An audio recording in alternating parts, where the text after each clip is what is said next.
That incompetence you can blame on genetics, on bad milk provided by the mother, on bad upbringing, bad education. So for me, the basic problem of this economic crisis, and believe me, this is not frivolous because people will give you very long tales on geopolitics and yeah, they all have a bearing, but it's your capacity to deal with them. What is that? That is essentially your competence to be alive in this world. This is not the causality of the mayhem and this economic mismanagement. Yes, it has brought in variables from day one, where one thing is for sure, that merit will never work, that money talks, and sorry to say, BS walks. I mean, I'm trying to be very proud. You're a very nice show. So that's the life. When you say incompetence for what? For managing a nation, for managing Pakistan, for governing Pakistan. Yes, for governing. Yeah, to govern Pakistan. Now, we know that the instrument of governance is the bureaucracy. The policy governance is coming from the politicians or whoever is in power. And occasionally, as you've seen from this very amazing British satire,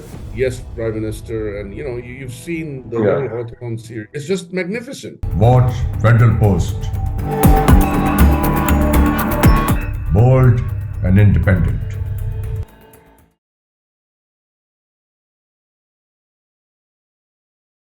Hello and Assalamu alaikum. This is Hasan Zafar with program Talking Politics, and I'm joined by Mr. Amer Zafar Durrani Sahab.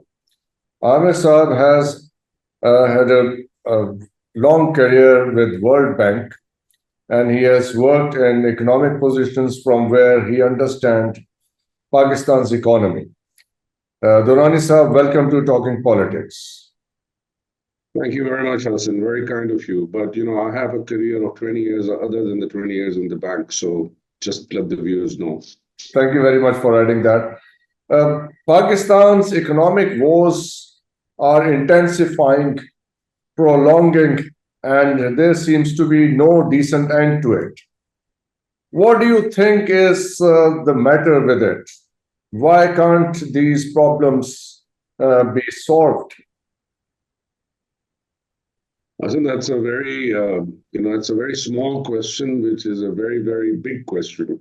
And I think that one of the guidelines I will take in answering that question is, people often slot things, and I think that's how you also, when we were discussing earlier, it's either, one can look at the geopolitics, one can look at the administrative capacities of the government, one can look at the political environment and the political nurseries that Pakistan has currently, and where do these politicians emanate from. We can also look at, these whole issues of financial mismanagement. So, this is a cause and effect, as you very well know, in all life, there's either you do something and there's a reaction to which something happens. Now that I look back almost 80 years since forming of Pakistan and down, I mean, it is so easy to blame our bad geopolitics. It is so easy to say it was an administrative failure. It's even easier to say, oh, that we never had real politics because the army ruled all the time. And then last but not least, almost every regime, be it military or otherwise, politically bought in, or let me say, coming in via elections, because military machinations are also political. And I think at the end of the day, all of these are just primarily excuses because, as we can see, and I mean, I'm going to quote from personal life. Think about yourself. Think about me. We have lives, right? The things we have to do, for example, where we are born, right? We can't change that, right? I'm born in a mohalla in Pindi. You're born in a big urban villa in Karachi, right? So that's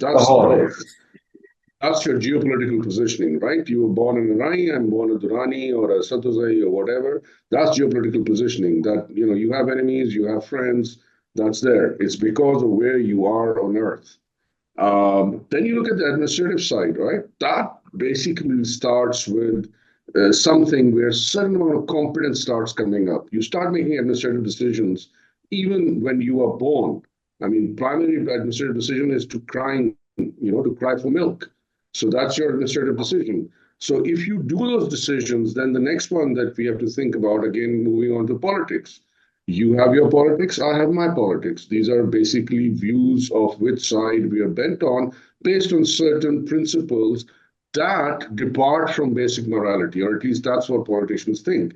Then Mhm. comes financial management. So from personal life to countries, it's the same thing. What causes a disarray in your country, or in your being, in your house, in your mohalla, in your village, in your town, in your city, in your country, in a region, or even the world?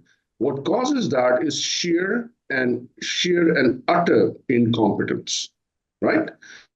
That incompetence you can blame on genetics, on bad milk provided by the mother, on bad upbringing, bad education. So for me, the basic problem of this economic crisis, and believe me, this is not frivolous because people will give you very long tales on geopolitics, and yeah, they all have a bearing, but it's your capacity to deal with them. What is that? That is essentially your competence to be alive in this world. Mm. So, are we competent as a people to run Pakistan, right? That's the Yes. question that we should be asking. So my answer to you is absolute and utter lack of competence. Incompetence. But we have a tendency, Durrani sir, of going back in history when we start talking about the current situation. All of us, in a way, and I think quite justified too, because we have to look into our past to understand what is happening today. Look at the composition of Pakistani society, for example. Uh, when Pakistan was created 70, 80 years ago, it was predominantly an agrarian society, 80% or maybe 85% rural population. And these demographics have changed over time.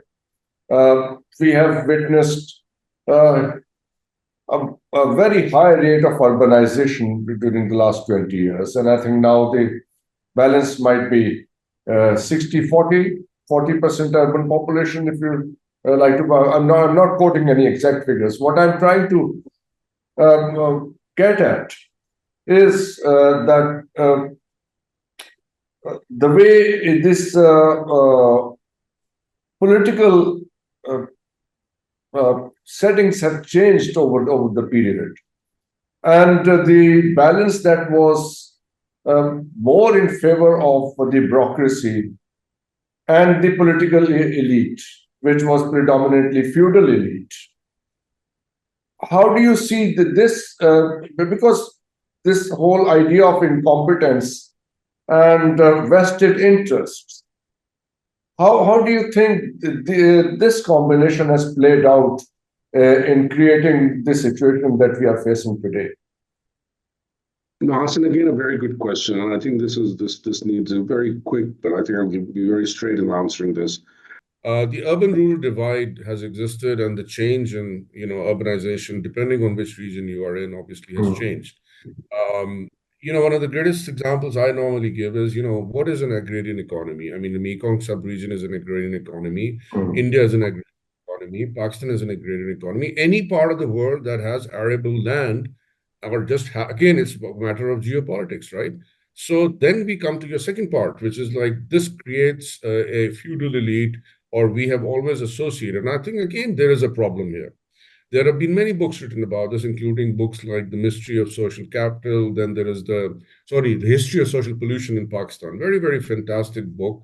Mm. And like you, I'm not going to misquote a name because once you read them, you take them in. Very, very fantabulous book. But here Mm. again, the argument has been that our elite have been the feudals and that they have ruled. Now let's understand what and who ruled Pakistan, right? Yes, Now, that's a very important question to yes understand. Yes, yes, I think that is a very important question. I yes, mean, if you yes. look at, let's take, for example, two crops only. Let's take cotton, and let's take wheat, right?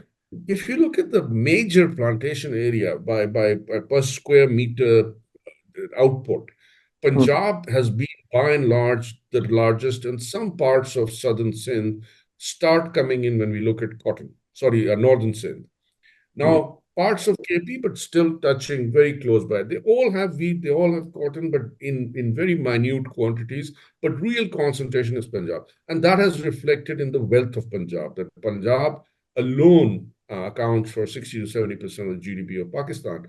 Now, but the question is, was it the Punjabis that were ruling? No. the Punjabis were the carpetbaggers who switched sides and actually started to say it is our Pakistan. Because, and I, again, not going back into unionist government, elections and everything, and it's fantabulous. So who ruled Pakistan?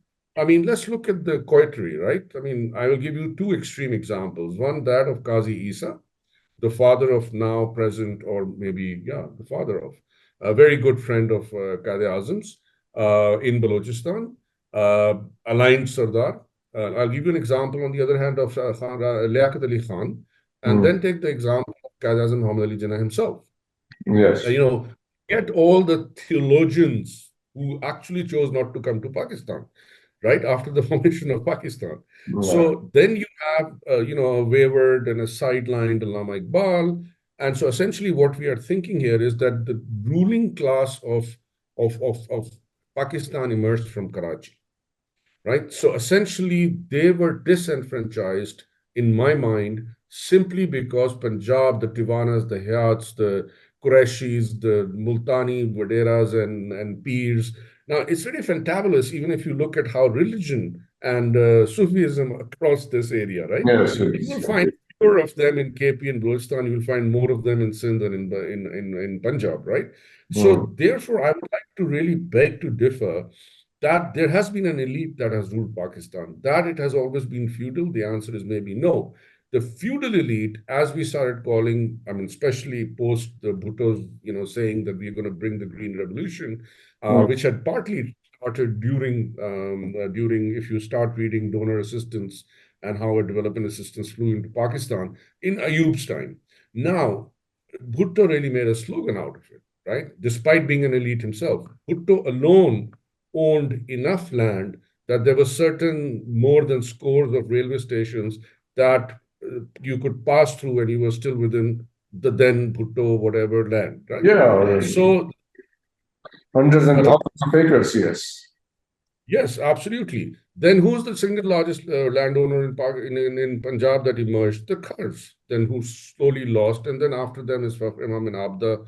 And the list is glorious and long, but some bought their way into rulership, some actually were the rulers to begin with. The internecine warfare, if you want to call this urban rural, I would beg to differ. Because remember, the first emergency for Pakistan was imposed by our glorious Qaid Muhammad Ali Jinnah in 1948 February over an issue which I think relates to your question very well, which is that the Sindh Constituent Assembly refused to give land. I believe it was 6,000 acres or something to that magnitude. Please, again, don't quote there, but it was in thousands of acres, asked by Sindh for the federal capital, and Sindh refused. So an emergency had to be imposed to do that. So this idea that Ayub Khan suddenly bought the capital here, again, needs a lot of thought. And I'm quite sure, and I know for a fact, a lot of people have written about it. But your question, again, coming back, this is not the causality of the mayhem and this economic mismanagement. Yes, it has brought in variables from day one, where one thing is for sure, that merit will never work, that money talks, and sorry to say, BS walks. I mean, I'm trying to be very proud of your very nice show. So that's the life. Yes. Yes, so it's a combination of incompetence and mismanagement and vested interests, if not ill. Well, I would say, mismanagement is a result of incompetence, right? I mean, and basically, I would call it incompetence and just a result of our intra-national issues. I mean, remember, we have even forgotten to mention poor old East Pakistan. Yeah, because had I also included that in my dialogue, there's another story to be told over there, right? So we lost, a GDP almost equal to that of Pakistan or slightly less. I mean, and so essentially, there has been a unsettled realization what has happened to us. Who are we, right? But that's an ideological imagine a bastard. Very quickly. Imagine a bastard child being born, right? Or an orphan being born. I mean, you spend half your life just putting your head on the fact of the importance of being earnest. Anyway. Yes. So, one more thing, which I'm quite curious about these days. and you have worked with the World Bank, international agency. You have plenty of interaction and exposure with how the outside world is thinking and looking at Pakistan. Uh, I'm sure you still have a lot of dialogue with those people, people outside Pakistan. How do they see Pakistan at the moment? People outside Pakistan. What is the main worry? For example, 20 years ago, main worry about Pakistan was madrasas and terrorism and all that, fundamentalism. In 2024, what is the world's worry about Pakistan? Are you asking about the world's worry, or are you Yeah, asking people about the outside, developed world's worry? yeah, developed world. Uh, how No, are no, no. they looking at Pakistan at the moment? Okay, so let me answer from the world's standpoint, because if you're going to ask this from the financial world standpoint, the answer will be slightly different. Oh, okay, So let's put it that way. Financial worlds, developed world, the USA, your colleagues in the World Bank, that's what I have in mind. yeah, my ex-colleagues, yeah. So the thing Yes. is that end of the day, if you realistically want to look at it, so how has Pakistan's perception changed? Pakistan's perception in the minds of these people is dictated by two facts only, right? Mm, The first fact is, what are their shareholders gunning for? What can they do or not do in Pakistan? Right? yes. So if you're the World Bank, if you are, if you're the Asian Development Bank, or if you are any bank, for example, even Islamic Development Bank, or now we have another major player, the AIIB, the Asian Infrastructure Investment Bank. So all these people are dictated by their shareholders. So therefore, even in the case of UK, an individual, or in the case of now EU, 27 member states, right? The issue is that they have to first and foremost remember and understand what is going to sell to their electorate, therefore to their policymakers, therefore to the shareholders who represent them there, right? Because they hold the money strings. Now, the perception on the finance, the second thing that rules is that all these financial institutions, especially and I'm going to be very straightforward, of the Bretton Woods institutions, whether they be from and post-Bretton Woods institutions, whether they be Islamic, whether it be Southern, like Asian Development Bank, and ADB is going to hate me for saying that, but that's how they were classified. So essentially, if you look at all three of them, what do you really see? They have to make money for their shareholders. So if you remember these two facts, then the political perception or the investment perception of these people is clear. They can talk and be very glib all day long, but I can vouch for the fact, I mean, from, the people talk about the diary of an economic hitman, there people talk of Stiglitz leaving the World Bank, and, then all the mayhem that there has been. And then, of course, the Chinese major, Lin, he left the World Bank again. So basically, you have to think, why these big thinkers leaving there? Is essentially because these two things that I just explained. Now, so therefore, asking the financial world's perception, the way finance works these days, is to me, in the way I've explained. Now, global perception. So now you asked about madrasas, this. So let me give you one example rather than talking, in kind of in a gray zone. If you go to the European Union today, you don't have to look far. Read their multi-year investment plan from 2002 to 2021 to 27 for Pakistan. Okay. Look at what they're doing. So the upstairs cover says climate change, greening Pakistan, and the excuse is we can't lend for anything because we have promised our shareholders, our member states, that we are going to go green. And we're all doing this for the target. So any money we spend is this. But underneath all that, and this is, it is actually there, they are financing police, they're financing immigration, they're financing six-country immigration discussions between customs officers, intelligence officers. Why? Because the world does not want, the EU world does not want more Pakistanis on the street of EU. Okay? Yes. They will like probably have brain drain, but it is an implicit and explicit policy. Pick up the UK government. They put money into Somalia, for example, not because they know that their money is going to be spent efficiently, because it keeps Somalis in Somaliland going after that money like little rats trying to get to the cheese. And Mm-hmm. this is primarily what you see in Pakistan.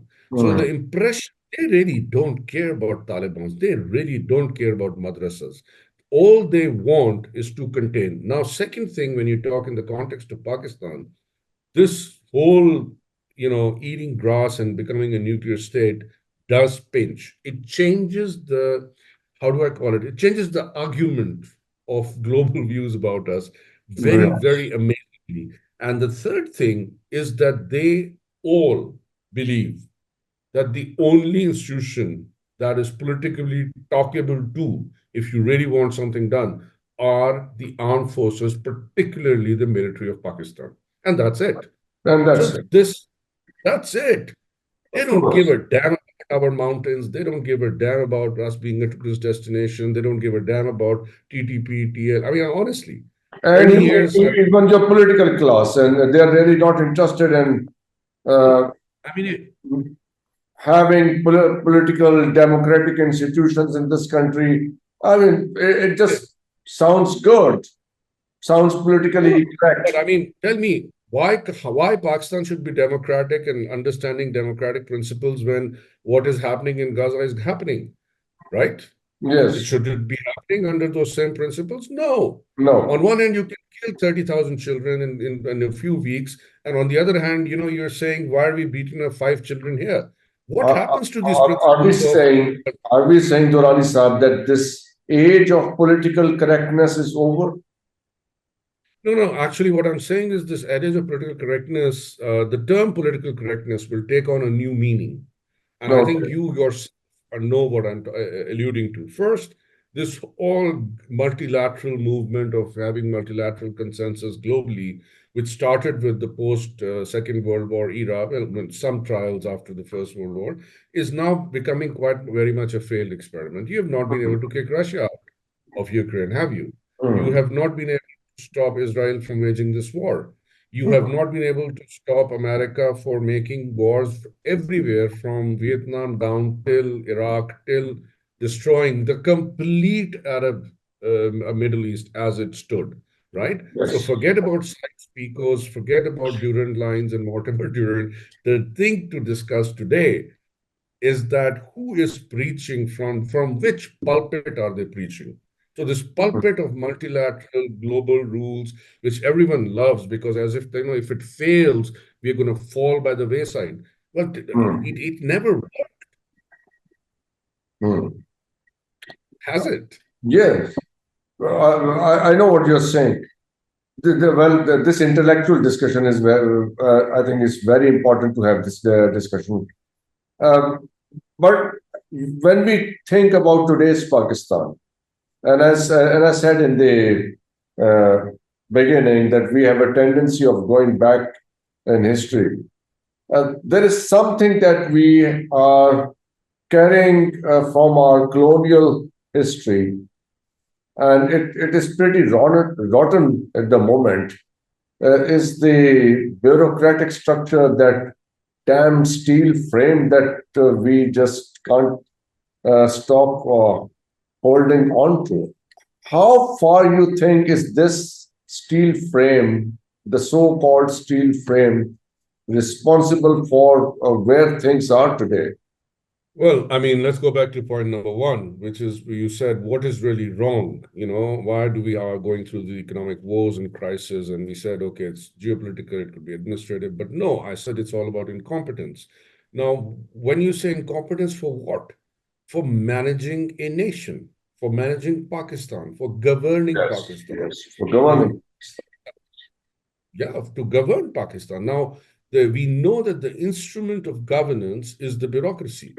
Mm. The policy governance is coming from the politicians or whoever is in power. And occasionally, as you've seen from this very amazing British satire, Yes, Prime Minister, and you've seen the whole Yeah. Hawthorne series. It's just magnificent. The second thing important is, as you said, uh, not only is the bureaucracy in its current form, it's evolved from the Brown Saab to actually a Brown Saab pretending to be the British Lord Macaulay. Now, that is a very, very, very dangerous combination. Now, what authorizes that to happen? What authorized that to happen is our inability, our incompetence to change the British laws. Take, for example, the Local Government Act, which Nehru changed forcibly earlier on in life. And yes, you can say, oh, Nehru lived long, Quaid-e-Azam, he died and this, that, etc. But, that's not the truth. Was there only one sane man in Pakistan called Quaid-e-Azam Muhammad Ali Jinnah? Well, then my statement stands true. Everybody was incompetent, including the entire bureaucracy, because could they not understand that their job is now to govern the nation state called Pakistan according to the principles laid down in the Islam Declaration of Pakistan in Lahore, and that did not happen.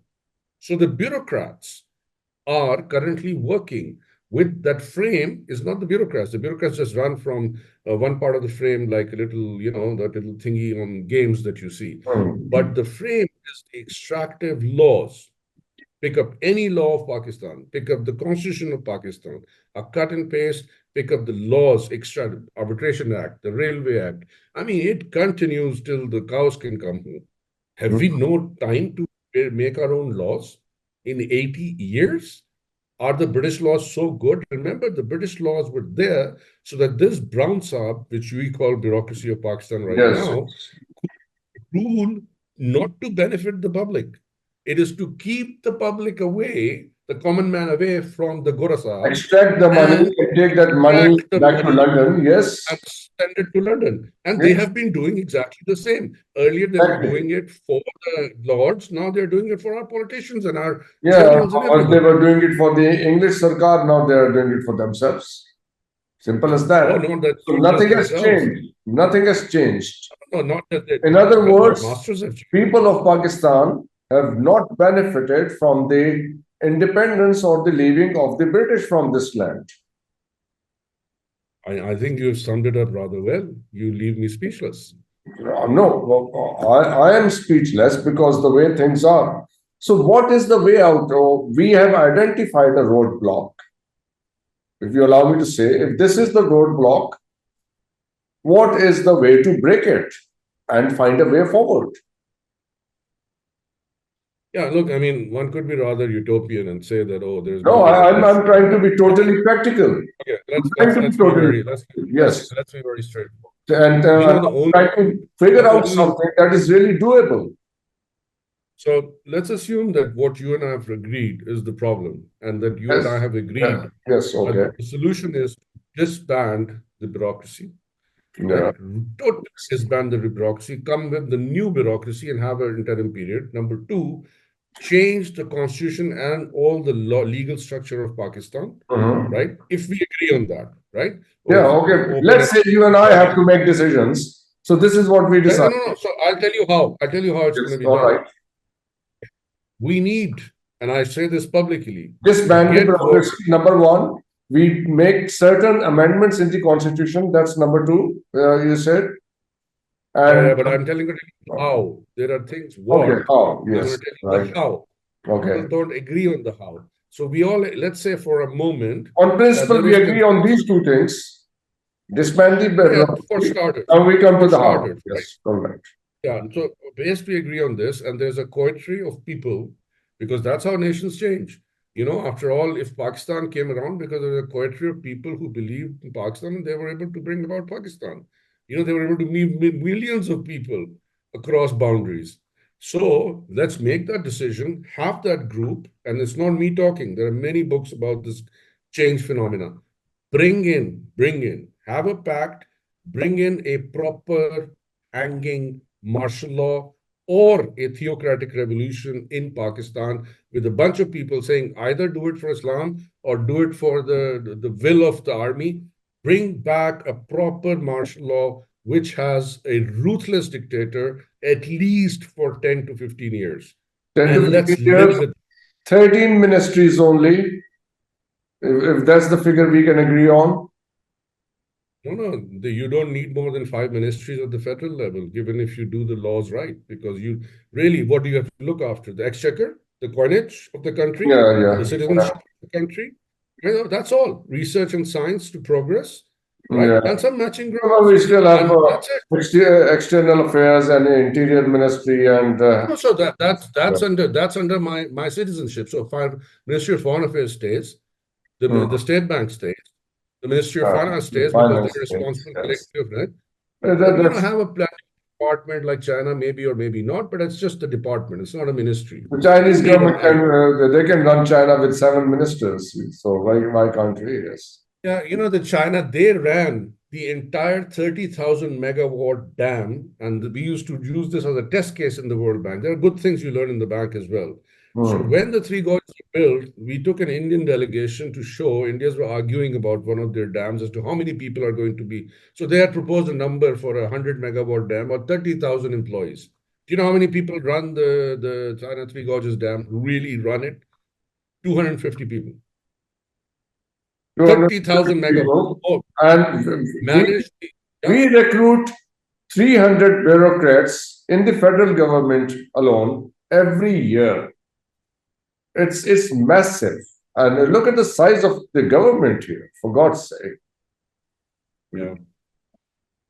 But end of the day, I think I hope you did not mind. It did not hurt your democratic and all these feelings, because I really believe that the rule of law is the most important thing, and which law is an even more important thing.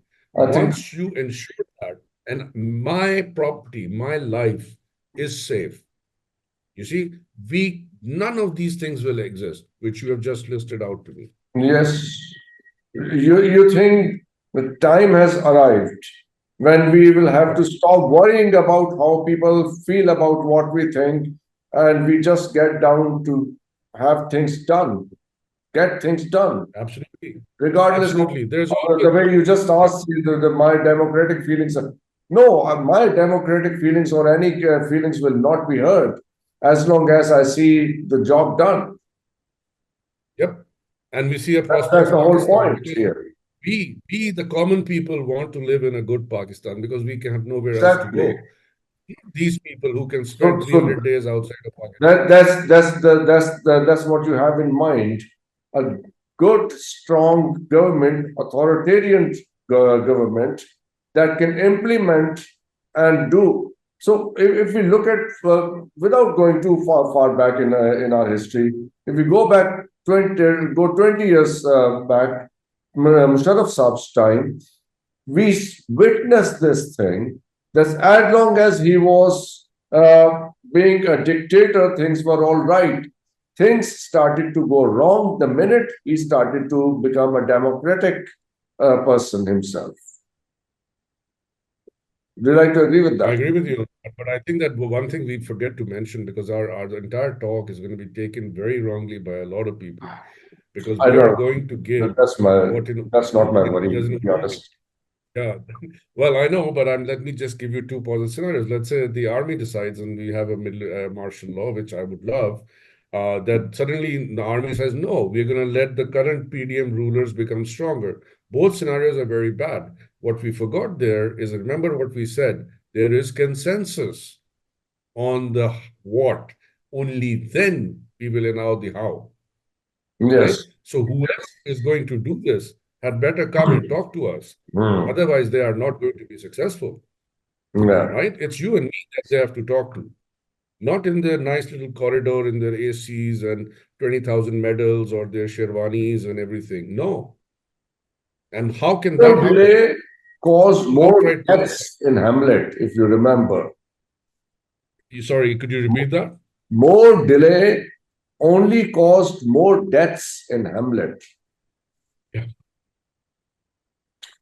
I guess, I mean, I will not argue with the Shakespearean logic of creating, You see, but yes, but you're right. that murder in the first instance, a reckless blow, would have saved another 6 lives. True that. True that. Right? So you keep on weighing your options forever. You have 25 options, and the last option is do nothing.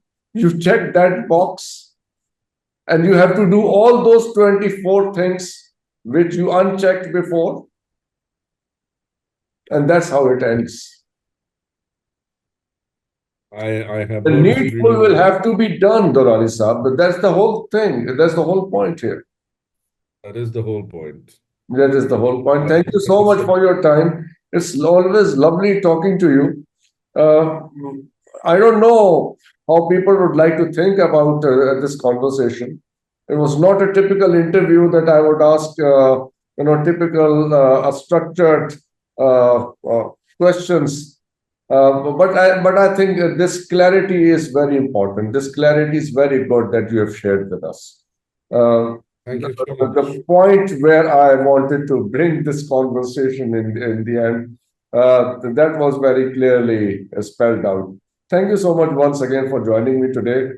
And I would love to have another chat with you anytime soon, whenever I can get hold of you. So take care for now. And thank you very much for watching. Do leave us with your feedback about what we have discussed today. And take care. Good night. Khuda Hafiz. Pakistan Zindabad. Thank you.